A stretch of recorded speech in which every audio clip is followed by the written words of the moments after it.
Welcome to Elders and Youth. We are at the ShawTV studio interviewing two special guests. Gaila Kesla Nugo am Janessa. Welcome, and my name is Janessa. I am from Cape Mudge and partly Homolko. Gaila Kesla, yeah.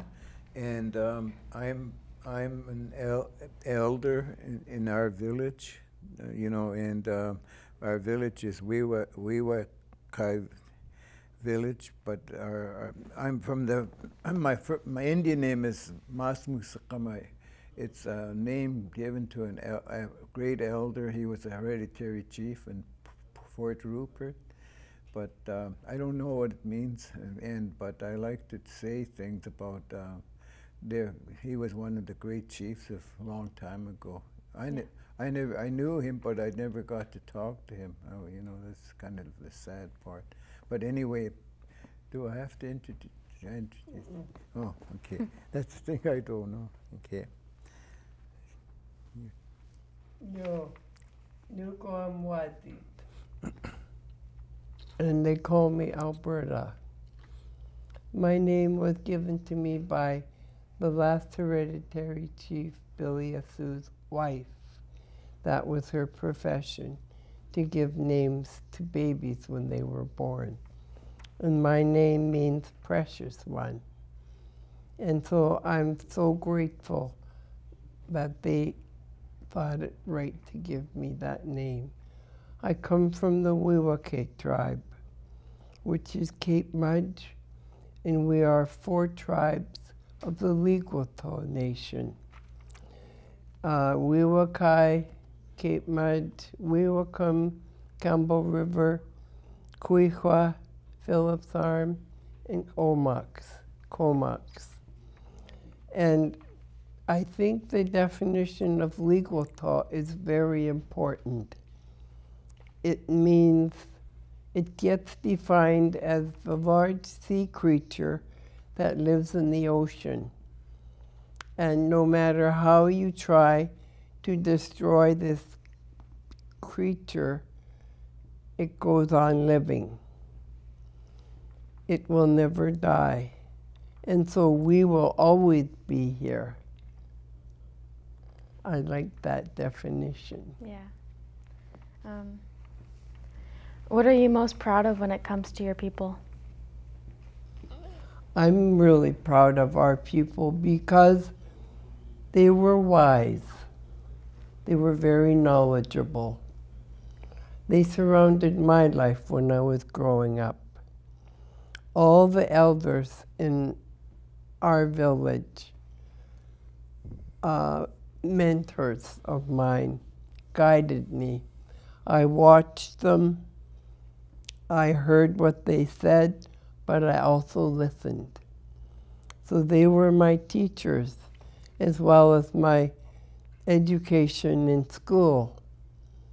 I graduated from CARIHI, and I came back to live in Cape Mudge after taking a course in Vancouver because that's my home. And I've lived there all my life. And I love being there. Yeah, I was lucky that growing up. I really feel it, still feel it, because we had the greatest elders in the world. I don't know how many times she's been interviewed by the whole, right across Canada, but I've been interviewed 2 or 3 times, and I just kept saying, they asked me, we were going by the village one day and they were on the boat with me, and they asked me, what do you think of your village? I said, it's beautiful. It was built by beautiful old people. And I still say that because I think, they taught me anyway, really explained to me, there's a one word I always liked in the Indian language. It's called tlihsa. That's what they did to us. They kept telling you things. And I just want to bring this up, one quick thing, because we had a great soccer team in the village, quite a few years ago. But the one that looked after us his name was Ivan Dick, But he kept saying to us, he talked to all of us, and he said, if you guys have to make a speech, if we win games, if you make a speech, never say I, we. He used to say, I used to like, even things like that was really important to me. You know, I think Ivan, when all the greatest elders in the world came from that village. A lot of them didn't go to school. A lot of them, they never had one day in school, and they built quite a few seiners, big seine boats and a lot of boats. There was about 12 men that could build in that village. And today, not one could build a boat. You know, see, there's a big difference. And they never had no education. Yeah. Nathan can. Yeah, he's your relative. Yeah, he could build boats, but that's a different kind of boats. It's aluminum. Yeah, see, they were built boats by wood in them days. Everything was wood. That's a difference. Yeah, aluminum. He's good at it. Nathan's a good boat builder. Yeah. Who is in your family? Where do you come from? Yeah, my grandmother, my great-grandmother, was from a place behind Alert Bay. Village. Yeah, Village Island. And my grandfather was from Philip's Arm. He could have been a hereditary chief, but he never wanted to be. He has 11 coppers, and all he needed. Well, he had 12 coppers. They gave one away, and all you needed was 10, I think, to be. What was his name? His name was Tom Price. Yeah. And he was, I just want to tell you, him and Chief Billy Sue were just like brothers. And they were both big, tall guys. He was 6'4", and Chief Billy Sue was 6'3". They were both really tall, and they were great men. You know, they told lots of great stories. They picked me, I don't know how come, to tell stories to. All different kinds of stories, right from where we came from, Jackson Bay Topaz Harbor. It's called. Yeah, it's called Tekya, but in our language, and it's really important because that's where we had our own Noah. It came right from there. Yeah. I come from the Wiwakai people as well, on my mother's side. On her parents' side, Louise and James Hallville. And my mom and dad, Albert and Ruby Wilson, my dad came from Tawadi, Kinkum Inlet, up north. I was also mentored by the older people in our village, I told you earlier. And because of them, we are grateful for who we are today. And I think we've earned the respect of being elders as well. And where we come from is very beautiful because the elders did not rely on the government. They built their own homes. We had a substantial livelihood in the fishing industry. Not so today because of Department of Fisheries rules and regulations. All our people knew how to fish, where to fish and when to fish. That was why we were put on the coast to be fishermen. And that's what makes me proud of where I come from, because of the background, the history of our people. Where did you grow up, and what was it like for you growing up? Well, like I said, I grew up in Cape Mudge, or if I didn't say that, that's where I grew up. My memories are very safe memories. Our playground was the front of the village, and we were all safe everyone, all the old people watched us from their homes. We were not afraid. I don't remember or recall any fear in my life growing up. We were very safe. And I think the reason for that is because we were being taken care of. All the families took care of each other, just like our ancestors lived in the big house. When one family had to go away fishing, the family next to them in a big house would take care of their children. And maybe 6 or 7 families would live in this big house. That's what we called them, gyukti. And that's how we lived. Everyone took care of each other. So growing up for me was fun, very safe, and we all enjoyed each other. Today, there aren't many of us living now, but we keep together, and we always ask each other how we're doing. Well, as for me, I grew up too in the village, and you know, in our Cape Mudge village, and I just keep saying this. We had the most beautiful young, you know, I was so lucky. We had the greatest elders. I just keep saying that. But you know, after I grew up a little ways, I never graduated. I was one of those guys that liked to fish. I was on the water when I started fishing when I was 10 years old, and you know, I'm still fishing today. But the thing is, when I got old enough, I joined the council, the Cape Mudge Band's, you know, chief and council. I became one of the councillors. You were elected? Yeah, well, I was elected, but they asked me to. It was Dave Moon, his name was. He was our first. It was a long time ago, because it was 40 years since I've been on there. Yeah, and I like it. I like it because I think I'm helping our people. You know, that's just the way I feel. I just don't like to be there as a dud. You know, I like to do things that could help our people. Yeah, that's just the way I feel anyway. Yeah. What is a good memory of you growing up as a child? Well, just like I said, it was if the elders. Well, I just like to think of when I was really young.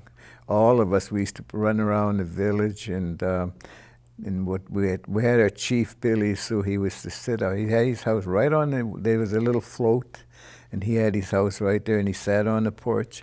And if he seen any one of us running down there, he'd have a big stick and holler at us not to go. See, where we live, there is lots of tide, and he didn't want us to go swimming. He said he stopped us from swimming. He doesn't, you know, because there's too much tide, we'd probably drift away quick. And that's why I don't think there was any deaths from there, you know, from young people that going down to the beach, yeah. We looked after by all the elders were like that. Every family was just so great. I can't see one family different from the other. They all cared about the young people. And that's where we were really lucky. Seemed like I was looked after by, didn't matter who, what family, yeah. We were lucky that way. Yeah. I think that's, you know, growing up that's a long time ago. What about you, Alberta? What was that question? What is a good memory you have growing up as a child? Oh, I think the good memories are, you know, we were safe. We were loved. We were a family structure, not just your immediate family, extended family, which meant everybody. Aunts, uncles, cousins, friends. That was the extension of how we grew up. And children were looked at as sacred.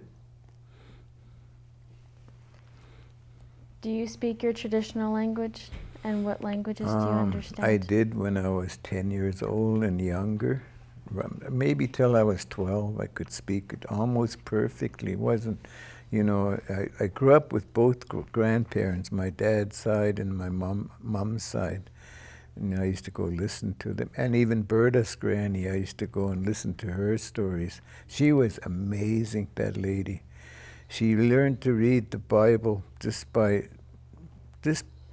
sounding it out, the whole Bible. And I tried to read it once, and I had a hard time. I just put it down. I couldn't read it. But she was amazing, that lady, you know. And it's really, really hard to understand, but how beautiful our people are. They, you know, a lot of our people today, I know they don't like the church because they blame the church for, you know, the residential schools. And in those days, you know, we were lucky because some of our elders were really strong. They didn't want to send their kids to the residential school. And where they did send it to was a place called Kokalitsa. Yeah, it's in the Fraser Valley. But, you know, they weren't really bad. They were a United Church, run by the United Church of Canada. And they were pretty good. But my dad went. He was there. He was gone. They took him when he was 2 years old, and he came back home when he was 10 years old. Yeah, he said he didn't mind it. He said you know, the only thing he said, he was hungry all the time. They didn't feed him good enough. Yeah, that's why I never went to residential school because I was kind of lucky, I guess, too. But a lot of our young people did, you know, Alert Bay, and they had to go to. That was an awful place to go, but I heard lots of bad stories there. Yeah. Yeah. So even though our parents went to residential school, we were affected. Like I said earlier, we had a family structure. And what the residential school did was take it away. First, they took away our culture, our regalia, our language, our dances, our songs. And then they wanted us to be like them, non-Indigenous people. And you know, Indigenous means we are connected to the land, the Creator and the land. That's Indigenous. And we all were Indigenous all over the world to our land. And when the foreigners came, they saw how powerful our structure was, so they took it away. That's how the churches and the government acted when they took away our children and our culture. Some people stood up to it, like Dan's grandfather, but most of our people had to go to residential school. And our parents didn't talk about it, but I learned about it from my cousins. And when I learned about it, I was appalled. And so my connection with working with our people across Canada, I asked the United Church of Canada to apologize for what they did. And so they thought about it for, I think, 5 years. And then they finally apologized. And we, people across the country, accepted that apology in principle. They had to act upon what they were apologizing for. And so that's why residential survivors are doing today. They're looking to heal themselves. And we also have to look to heal ourselves. We are generationally affected. Until that's broken, we will always come back to the land. Yeah, I didn't finish my part about, you know, when I learned to speak my language almost perfectly. I was really quite good at it, but I was 12 years old, and when we first went to we had a day school in our village, but went to a school in Harriet Bay. It was, I don't know what they call it. Public school anyway. And the principal called all the natives in there right away, and he said, I don't want anybody to speak their language anywhere in this, even on the soccer field or playing ball, anywhere, softball, baseball. I don't want any native language to be spoken. Yeah, and I was the first one. I really liked to play soccer when we were young, and I called for the ball in our language to my friend, you know, and he was standing there, and he heard me. I was the first one to get the strap, and he strapped me really, you know, really whipped me, you know, on both sides of my hand. Then, and I said to myself, why? You know, why is he hitting me for just calling for one little word? He let me go. I went out and I ran home all the way. It's 7 miles from our village. I ran home. But my dad, when I got home, my dad said, what are you doing here? And I told him I got the strap for speaking my language, but he said, I want you to go right back, right now. Then I started to run back. No, he said you have to listen to the teacher. Yeah, that's what he said. You got to listen to the teacher. But I was so mad. I was mad at my dad. And then I said, why? To myself, why do I have to lose my language? You know, it's crazy. And I was crying on my way back, crying earlier. I ran all the way back. It was still lucky. It was still lunchtime. And I never got the strap again, though. But I guess I had to listen to the teacher. But 30 years later, my dad, you know, I just want to tell you quickly say what he said. When I went to residential school, he said, I lost my parenting skills because he was just 2 years old, you know, and 10 years old when he came out. But he said, I want to apologize to you, Dan. He said, you suffered for nothing. And I should have went and punched the teacher in the nose. That's what he said. But, you know, that was 30 years later. We talked about it, you know. And I felt sad nearly all my life because I go to really a lot of meetings, and a lot of our people speak in our language first, you know, the prayer. It sounds way better in our language. Even if I didn't understand them, I know it sounded really nice. You know, all Salish people, no matter where they came from, or the northern people, they always started off with a prayer. You know, it was really neat, I thought. Yeah, and it was really nice in our language or their language. Yeah, didn't matter who. Yeah.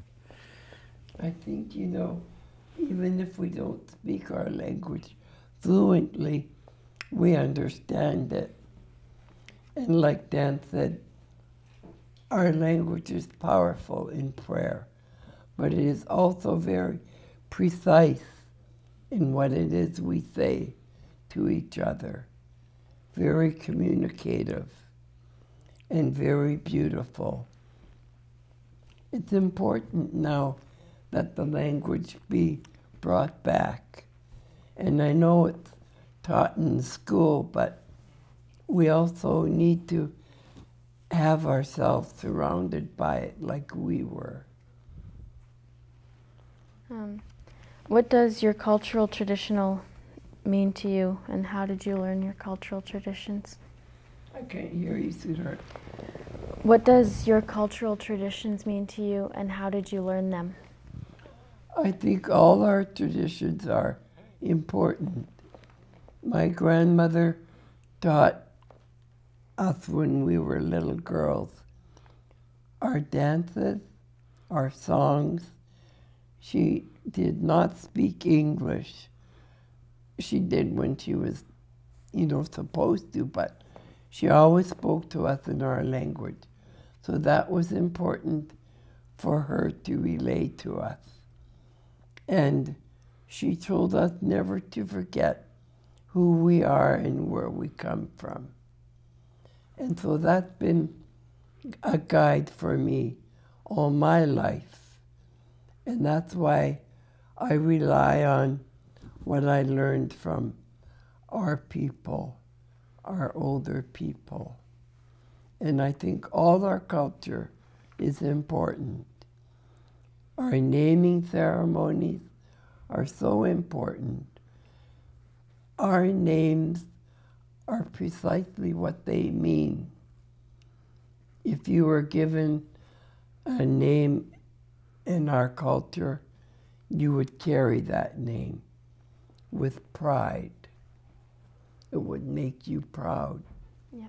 It would tell you where you come from, what your lineage is.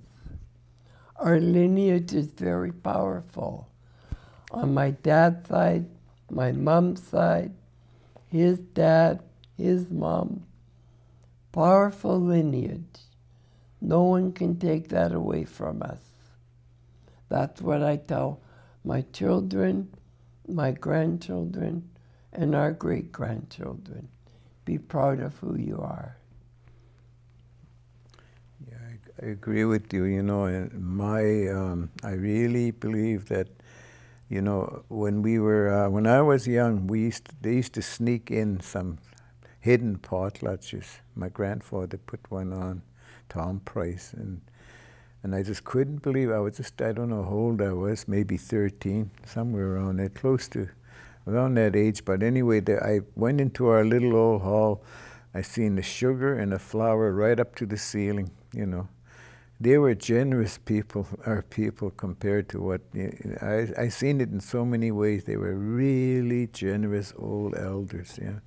And they used to have sneak-in Indian dances and, you know, songs and singing. I thought that was beautiful, but we were disallowed to do it by the government at that day. But they snuck in some of them, and that kind of helped me a little on our culture side.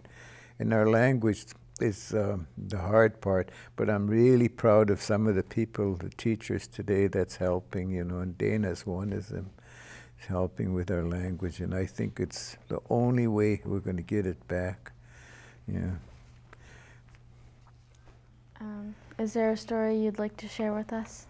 There's just one cute little story my grandfather told me, Tom Price. I asked him one day, I was only about 13, 14.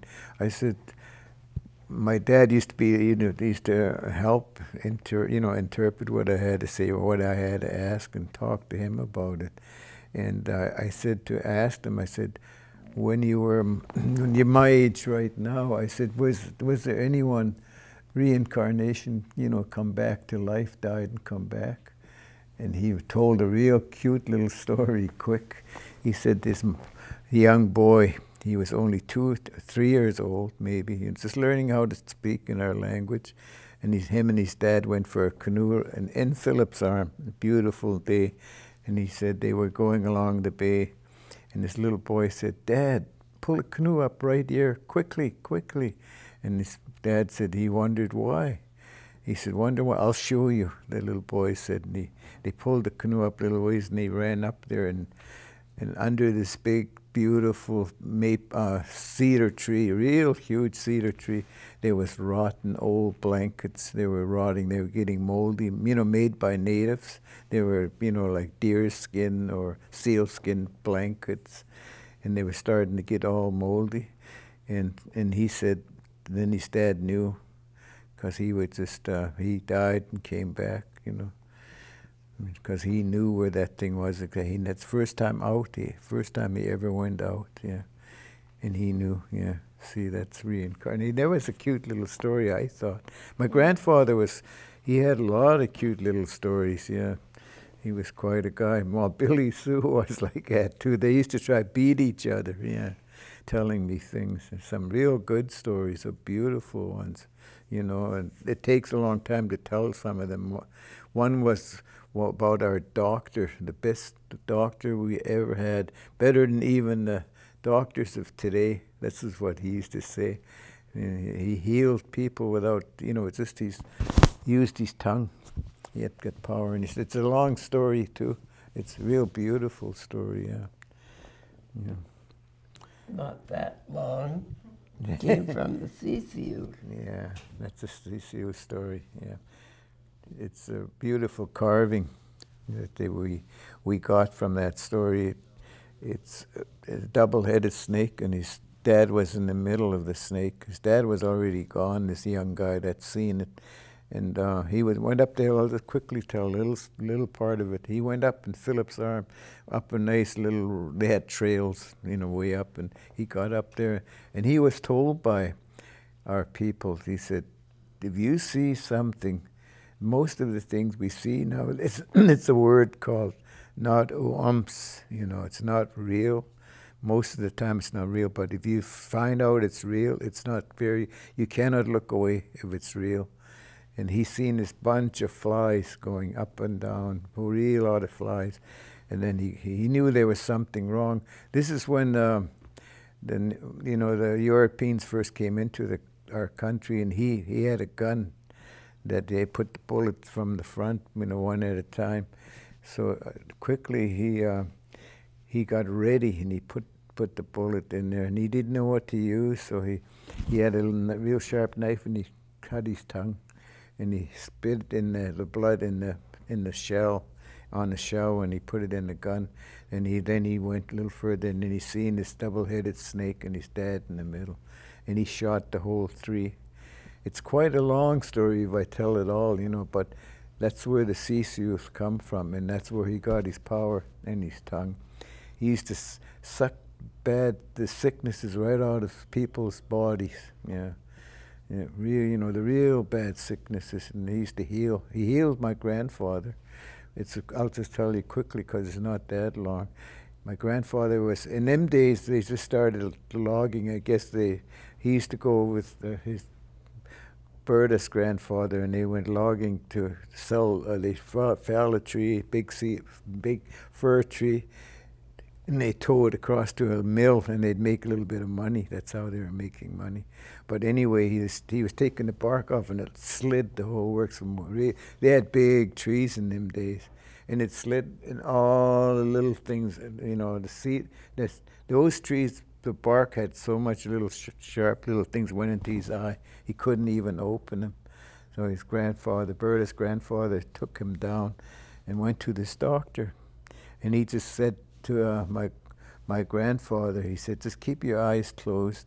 And he said, don't open them, don't even try, he said. And he just used his tongue and used his tongue. Then he got a cloth and he spit it in there, and all the small little slivers were all in there. And my grandfather just opened his eyes. There's nothing wrong. And this guy my grandfather said he was about 105, maybe 108 years old then, yeah. And he healed people right from one end of Vancouver Island to the other, because they got to know him, and they came to him.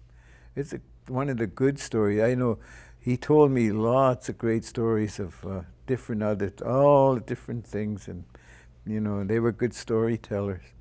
I told most of them, but I'm taped and put in for the treaty. It's in there now. So anyway, they had so many great things in them days, our people. So many things that we don't understand, we'll never see today. Yeah. Yeah, there was a thunderbird too. You heard about the thunderbird. It's a great big eagle, and it's just like a dream, Mm-hmm. And he told that story, but it's really long.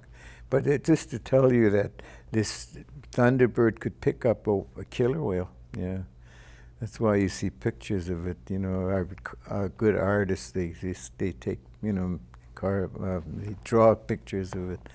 Yeah. Lots of things come from, especially that double-headed snake. It's on. A lot of our carvers carved it. Yeah, it's great. Anyway, I see some great things that our old elders told stories of. Yeah, Johnny Chikite used to tell us some too. They were funny though. He used to tease. Yeah. Any stories you want to share, Berta? I want to share something about your great-great-grandfather, Johnny Kite. I was told when I was a little girl that he saved me from drowning. Dan's talking about the water in front of the village. I guess we used to go to swim. I don't recall this, but I was told the story. I wondered why I loved that man. I didn't know why in my heart growing up I had love for this man, this old elder. And when I was having our first child, I had to come on a water taxi to the hospital from our village. And he happened to be, this was 4 a.m, he happened to be coming down the wharf the same time. And when we passed each other, he just nodded like this to me. I felt I was being blessed. That's how our old people affected us. We always knew they were very spiritual people. They had the connection with the Creator and the land, and they portrayed that. That's why we were fortunate growing up in that atmosphere. We could feel that. And so we know stories and history because of them. And for me, memories are all good. I was telling Dan, I don't recall any of our old people ever reprimanding us. They were always there for us, so we always knew we were safe. I recall one story about my mom and dad and I visiting Alert Bay, again when I was a little girl. I happened to wander away from them, what we call the native side of Alert Bay, over to the non-native side. And this elder woman from Alert Bay saw me. She recognized my facial features because she knew my mom and dad were there visiting. So I was not lost. I was safe in Alert Bay. That's how good we were connected with all our people. Gayla Kesla, thank you for speaking today. Gayla Kesla, to you, I'm proud of you. Thank you. Thank you.